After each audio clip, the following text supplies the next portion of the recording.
Pemirsa Sangat TV yang berbahagia, kembali lagi kita bersama program Siraman Rohani Spesial Ramadan bersama pimpinan wilayah Muslimat Nahdlatul Ulama Daerah Istimewa Yogyakarta. Dan saat ini kita bersama narasumber yang kedua, yaitu Ibu Hajah Fatma Amelia SAG MSI. Beliau akan menyampaikan materi tentang menemukan kebahagiaan sejati di bulan Ramadan dengan memperkuat hubungan vertikal dan horizontal. Sebelumnya saya bacakan dulu profil beliau. Beliau ini, Ibu Fatma Amelia SAG MSI ini adalah merupakan Ketua Pimpinan Wilayah Muslimat Nahdlatul Ulama Daerah Istimewa Yogyakarta dan juga dosen Fakultas Syariah dan Hukum Universitas Islam Negeri Sunan Kalijaga Yogyakarta sejak 1996 hingga sekarang. Beliau akan mengupas tentang bagaimana menemukan kebahagiaan sejati dengan memperkuat hubungan vertikal dan horizontal. Kepada Ibu Fatma, monggo dipersilakan. Terima kasih, Bu Fadilah. Assalamualaikum warahmatullahi wabarakatuh. Alhamdulillahirabbil alamin. Wabihi nasta'inu ala umuri dunya waddin. Wassalatu wassalamu ala asyrafil anbiya'i wal mursalin sayyidina wa maulana Muhammadin wa ala alihi wa sahbihi ajma'in, amma ba'du. Rabbi shrah li sadri wa yassir li amri wahlul 'uqdatam min lisani yafqahu qawli. Alhamdulillah, puji syukur kita haturkan kehadirat Allah Subhanahu wa taala yang telah memberikan kenikmatan kepada kita sehingga kita masih bisa belajar bersama, masih bisa melakukan kebaikan-kebaikan yang insya Allah akan tertulis sebagai amal soleh bagi kita semua. Salawat dan salam tetap kita curahkan kepada junjungan kita Nabi besar Muhammad Sallallahu Alaihi Wasallam yang selalu menjadi uswah hasanah bagi kita dalam melakukan aktivitas sehari-hari.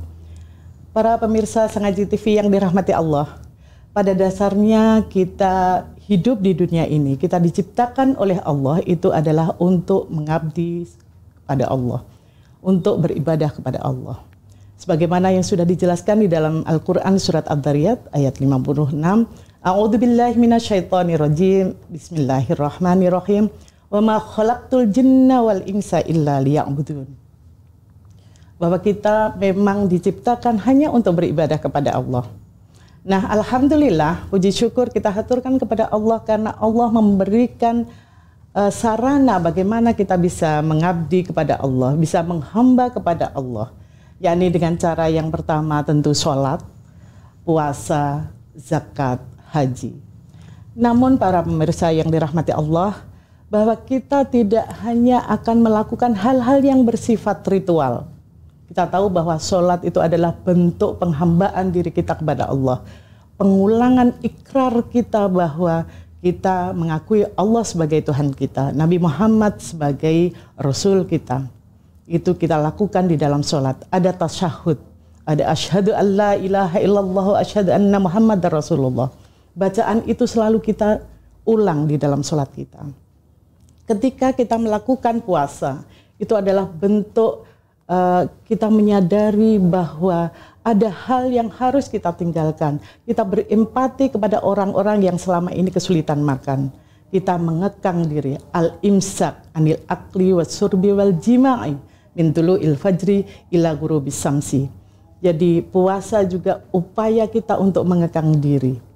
Berikutnya zakat. Zakat ini adalah pembersihan diri kita akan harta yang ada pada diri kita. Jadi kalau kita ingin menghamba pada harta, insya Allah dengan zakat itu kita bisa membersihkan dari diri kita. Yang selanjutnya adalah haji. Haji itu adalah kita dikumpulkan di suatu tempat gitu ya, di hadapan di Baitullah sebagai rumah Allah, yang dimana itu adalah mungkin sebagai bentuk gladi resik kita, nanti kita akan dikumpulkan di padang mahsyar. Para pemirsa Sangaji TV yang dirahmati Allah, bukan hanya bentuk ritual saja yang tentunya harus kita lakukan ketika kita ingin bertakwa, ketika ingin menghamba kepada Allah.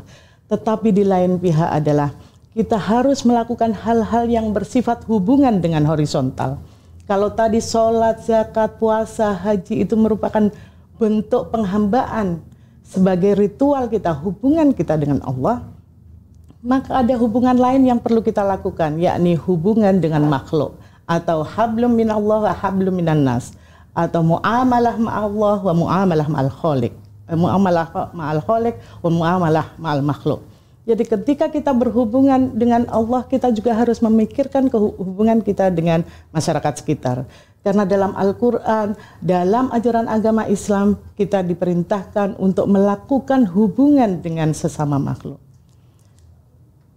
Man kana yu'minu billahi wal yaumil akhir falyukrim jarahu. Ini adalah bentuk bagaimana kita harus menghargai tetangga kita.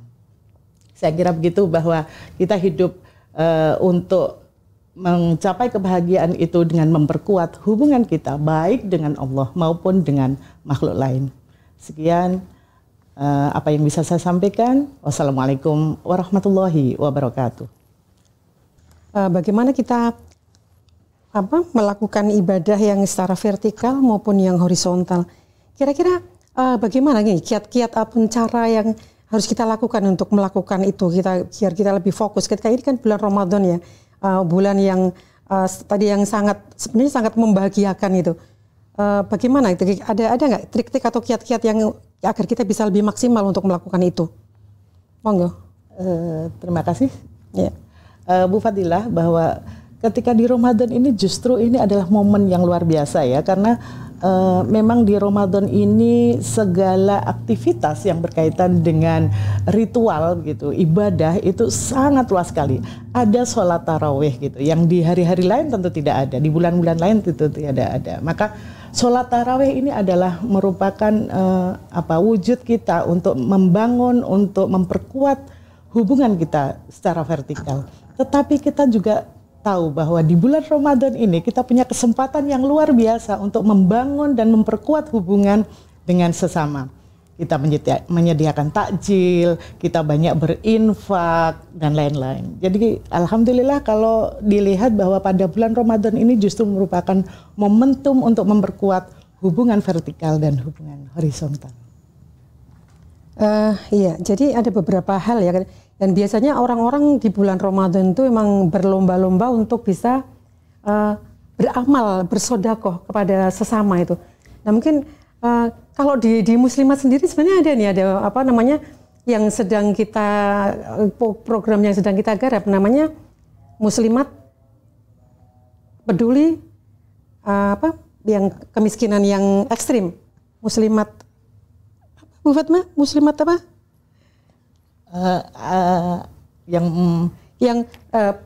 Muslimat peduli kemiskinan, Mustika Mesem ya. Yeah. Itu jadi itu ada di situ. Sebenarnya kan jadi pas sekali sebenarnya di bulan Ramadan ini kalau kita mau mencoba untuk melaksanakan itu ya kan, orang-orang untuk berlomba untuk berbagi kepada sesama itu. Nah kadang-kadang yang terjadi gimana caranya kalau kita berbagi pada sesama tapi kan katanya kalau orang bersedekah itu memberikan dengan tangan kanan, tangan kiri nggak usah tahu gitu ya.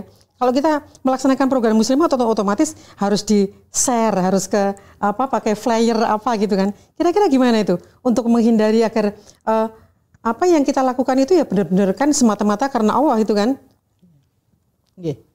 Ya, terima kasih Bu Fadilah, bahwa betul bahwa kalau kita ngasih sebaiknya tangan kanan ngasih, tangan kiri tidak tahu. Tetapi kalau kita niatkan bahwa kita ini agar ditiru oleh yang lain sehingga akan menjadi amal yang kemudian jariah karena itu ditiru oleh berbagai pihak, maka saya kira itu tidak apa-apa. Jadi alhamdulillah memang kalau di dalam bulan puasa ini ada hadis yang menyatakan Rasulullah waktu itu ditanya gitu ya, ayu sodakoh afdalu ya Rasulullah, sodakoh apa yang paling utama ya Rasulullah? Nabi menjawab sodakotun fi Ramadan, sodakoh di dalam bulan Ramadan. Maka ketika sodakoh di bulan Ramadan itu insya Allah pahalanya akan berlipat. Kita tahu bahwa orang yang berinfak di bulan Ramadan berbondong-bondong gitu ya. Saya kira tidak apa-apa kalau kemudian itu sebagai program, kemudian itu di-share dan lain sebagainya. Dengan tujuan, karena kita harus berniat, al-umuru bimaqasidiha gitu ya. Jadi niat kita ubah. Bahwa itu tidak untuk riya, tidak untuk menunjukkan bahwa ini loh saya bersedekah. Tetapi bagaimana bahwa amal baik itu bisa ditiru oleh yang lain. Karena ada kewajiban kita mengajak orang lain untuk berbuat baik. Saya kira begitu, Bu Fadilah. Ya, jadi apapun sebenarnya harus dikembalikan kepada niat kita ya. Betul. Ya, kalau kita berniat memang itu hanya lillah gitu, hanya kita kepada Allah itu, maka dan juga itu kita jadikan sebagai uswah ya. Okay. Artinya agar apa yang kita lakukan itu tujuannya untuk agar selain syiar juga menjadi contoh bagi tauladan bagi orang lain gitu. Ya. Kemudian apalagi ya kira-kira yang kalau tadi mungkin yang disampaikan Bu Nunu bahwa disebutkan bahwa kenikmatan yang sederhana itu seperti air putih saat berbuka itu terasa luar biasa sebenarnya. Apa sih yang membuat hal yang sederhana itu justru terasa begitu spesial di bulan Ramadan? Mungkin Bu Fatma bisa menjelaskan dari sisi makna puasanya itu atau hikmah puasanya dari situ itu. Bu Nunu atau saya? Bu Fatma dulu. Okay. Kalau saya melihat, kalau saya kaitkan dengan persoalan kebahagiaan tadi, sebenarnya kita ini adalah makhluk sosial ya Bu Fadilah. Jadi ketika kita menjadi makhluk sosial, maka saya kira kalau kita ingin bahagia sendiri kok rasanya nggak enak justru gitu. Bagaimana kita bisa bahagia bersama orang lain? Nah disitulah fungsinya bahwa kita tidak perlu beramal itu untuk diri sendiri gitu. Atau beramal sendiri, jadi orang baik sendiri. Tetapi bagaimana kita bisa berbuat baik, tetapi mengajak yang lain. Kalau kita masuk surga sendiri kan juga sepi gitu kira-kira. Jadi bagaimana kita bisa masuk surga itu berbondong-bondong. Maka hubungan dengan yang lain, jadi salah satu hikmah puasa itu juga gitu ya. Jadi tidak hanya untuk mementingkan diri kita, tetapi bagaimana kita mengajak yang lain untuk ikut berbuat baik di bulan Ramadan ini. Iya, tapi bagaimana kalau menurut Ibu Nunu, kira-kira gimana nih? Kalau tadi disebut bahwa kenikmatan sederhana itu seperti air putih saat berbuka puasa itu serasa yang luar biasa. Sebenarnya apa sih yang membuat sederhana itu justru terasa begitu spesial di bulan Ramadan? Mungkin perspektifnya lebih ke psikologi gitu ya? Monggo, ya. Oke, baik, terima kasih. Ya, seperti tadi yang sudah saya jelaskan juga ya, bahwa memang kalau kita dalam kehidupan sehari-hari ya, dalam kehidupan sehari-hari itu kita seringkali menikmati sesuatu yang sederhana itu tanpa sadar terhadap nilainya gitu ya. Seperti kita biasa minum air putih kalau tidak sedang puasa, kita tidak menyadari betapa bermaknanya, betapa berartinya segelas air putih itu. Tapi setelah kita seharian itu berpuasa, menahan lapar, menahan haus gitu ya, itu baru kemudian terasa betul gitu ya, betapa berartinya nih segelas air putih nih gitu ya. Yang tadinya itu sederhana, kita tidak tahu artinya apa gitu ya, tidak menyadari betapa berartinya segelas air putih itu, tapi setelah kita menundanya sekian lama, maka itu kemudian menjadi lebih bermakna, lebih berarti gitu ya, lebih terasa makna segelas air putih itu. Itulah mengapa kok kemudian hal-hal yang sederhana itu kemudian terasa bermakna di bulan puasa. Itu juga karena bulan puasa ini kita menjadi lebih sensitif ya terhadap hal-hal kecil yang itu menjadi nikmat dari Allah Subhanahu wa taala. Kita menjadi lebih mudah untuk bersyukur gitu pada hal-hal yang kecil. Makanya tadi saya sampaikan bahwa dalam Pleasant Life itu dalam konteks bulan Ramadan itu kemudian mengajarkan kepada kita bahwa kita sebetulnya bisa berbahagia dengan hal-hal yang sederhana, seperti dengan segelas air putih, dengan sepiring nasi, dengan lauk tahu tempe pun itu akan menjadi hidangan yang luar biasa gitu ya. Terasa sangat berarti bagi kita yang sudah seharian kita itu lapar dan dahaga gitu. Jadi kita lebih bersyukur gitu ya pada hal-hal yang kecil, dan saya kira itulah mengapa kemudian pleasant life atau kehidupan yang menyenangkan itu kemudian akan lebih terasa bisa kita dapatkan di bulan Ramadan ini gitu. Iya. Jadi memang di bulan Ramadan itu sesuatu yang awalnya kita merasa hal-hal yang sepele, yang sederhana, menjadi sesuatu yang luar biasa gitu ya. Jadi dan itu ternyata memang kita harus dengan menunda waktu. Artinya kalau kita biasa minum air putih, kalau bangun tidur kan suka minum air putih gitu ya, biasa gitu. Tapi ketika kita menunda waktu berapa jam kita berpuasa, maka ketika kita menemukan segelas air putih sudah luar biasa itu. Dan biasanya walaupun ketika puasa di pagi itu kita merasa pengennya nanti ketika buka semuanya pengen dimakan itu kan. Kayak ada keserakahan yang muncul tiba-tiba itu. Tapi ketika kita minum segelas putih maka alhamdulillah sudah cukup mengobati kerinduan kita pada minuman kayak gitu. Selanjutnya atau mungkin Bu Nunuk masih mau menambahi gitu? Baik, terkait dengan pleasant life tadi ya, bagaimana kemudian kehidupan yang menyenangkan itu bisa kita dapatkan di bulan Ramadan ini, bahwa kalau dalam kehidupan sehari-hari kita sering fokus kehidupan yang menyenangkan itu pada hal-hal yang sifatnya fisik dan indrawi, seperti tadi ya, makan, minum, itu kan memang mendatangkan emosi yang menyenangkan gitu bagi manusia. Atau kita liburan misalnya gitu, itu juga membuat kita senang gitu ya. Atau kita nonton TV, itu membuat kita senang gitu. Tapi di bulan Ramadan ini kita kemudian mengalihkan ya hal-hal yang sifatnya fisik, sifatnya indrawi tadi, kemudian beralih pada hal-hal yang lebih emosional dan spiritual gitu. Jadi kesenangan pleasant life ini beralih dari hal-hal yang sifatnya fisik, karena kita secara fisik tidak bisa makan, tidak bisa minum gitu. Tapi kita bisa mendapatkan kesenangan dan kenikmatan itu dari hal lain yang sifatnya itu adalah emosional dan spiritual.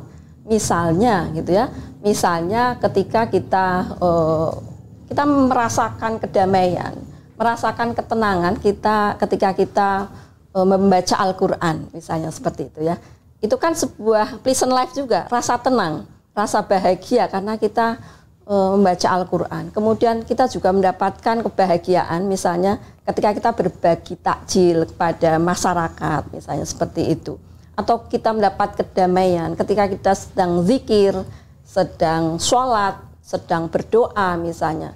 Jadi itu bisa kita dapatkan. Jadi kesenangan, kedamaian atau emosi-emosi positif yang lain itu sesungguhnya bisa kita dapatkan bukan dari hal-hal yang fisik semata seperti makan minum.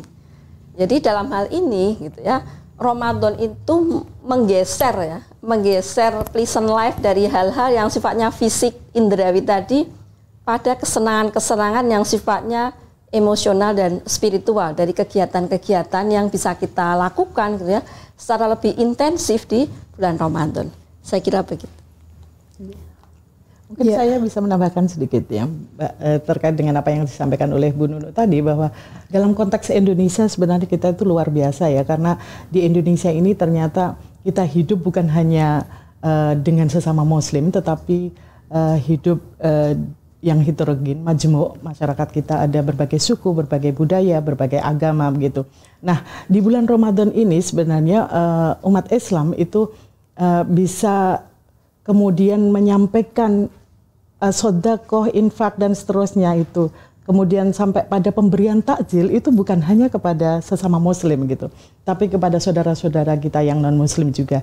Ini luar biasa saya kira, bahwa kehidupan bagaimana umat Islam itu bisa menjadi rahmatan lil alamin, bukan hanya bagi umat Islam tetapi juga bagi umat-umat lain atau umat yang beragama lain. Dan ini merupakan kebahagiaan yang tidak bisa terukur gitu, karena kebahagiaan itu kan kalau kita sendiri saya kira ya banyak sekali ya. Ini misalnya di bulan Ramadan kita buka bersama dan seterusnya, kan ada rasa kebahagiaan yang luar biasa. Meskipun tadi Bu Nunuk juga sudah menjelaskan bahwa kebahagiaan itu bisa mulai dari hal yang kecil tadi, tetapi hal yang sampai besar kemudian kita mengajak orang lain itu juga merupakan kebahagiaan dengan memperkuat hubungan vertikal dan horizontal tadi.